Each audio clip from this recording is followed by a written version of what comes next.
Sobat Historia, welcome back to the Fadila Hartanti channel. Tapi aku minta sebelumnya kalian klik subscribe, like, share, and comment agar ilmunya bermanfaat untuk kita semua. By the way, kita akan bahas materi apa ya hari ini? Ada yang tahu?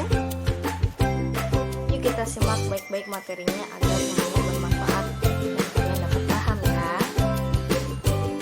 Kita akan membahas tentang lahiran kolonialisme dan imperialisme barat dari Indonesia kelas 11. Awal mula lahirnya kolonialisme dan imperialisme barat itu berasal dari rasa motivasi dan hawa nafsu orang-orang barat yang menginginkan petualangan, kepuasan, menguasai dunia baru, yang ini daerah penghasil rempah-rempah seperti lada, cengkeh, dan pala.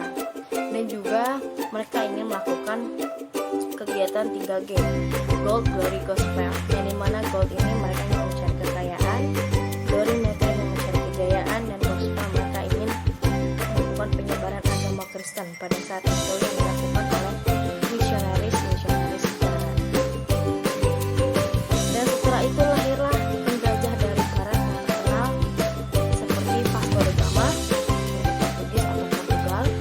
Dia berhasil melakukan ekspedisi penjelajahan samudra. Awal mulanya perintah dari Raja Manuel I. Jadi Vasco da Gama ini dia berhasil menemukan kawasan baru yang sekarang kita sebut negara India. Dan dia mengira India itu awalnya adalah tempat penghasil rempah-rempah, tapi nyatanya bukan. Pada saat itu tempat penghasil rempah-rempah adalah kawasan Malaka yang sekarang kita sebut Singapura dan Malaysia. Yang kedua ada Columbus dari Spanyol. Nah, Columbus juga ingin melakukan penjelajahan untuk menemukan tempat penghasil rempah-rempah. Tapi sayangnya Columbus ini dia tidak menemukan tempat penghasil rempah-rempah, melainkan dia menemukan benua baru yang bernama Amerika. Di situlah Columbus juga bertemu dengan penduduk lokal, yang saat itu adalah penduduk dari suku Maya, suku Inca, dan juga suku Aztec. Yang ketiga ada Cornelis de Houtman dari Belanda. Cornelis de Houtman dia berhasil menjelajah dari pelabuhan Rotterdam sampai ke Banten pada tahun 1596.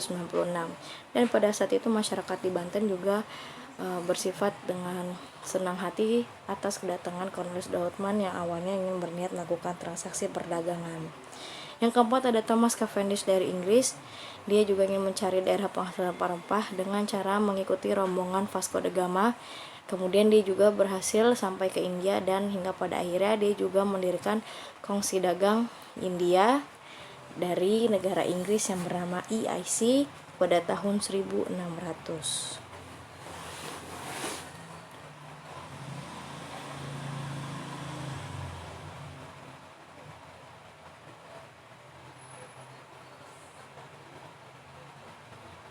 Oke, next.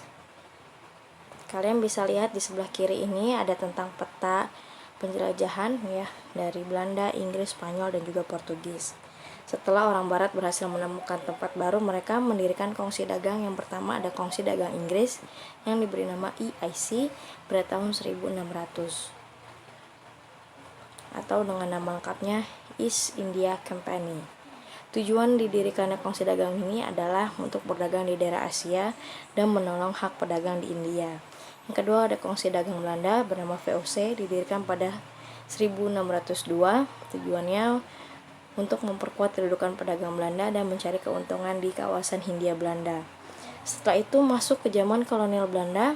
Gubernur Jenderal pertama Hindia Belanda saat itu adalah Herman Willem Daendels yang berkuasa dari tahun 1808 sampai 1811. Daendels juga membangun jalan pos yang dinamakan Jalan Pos Anyer Panarukan dan juga membangun beberapa benteng pertahanan seperti benteng Rotterdam, benteng Victoria, dan juga benteng Oranye.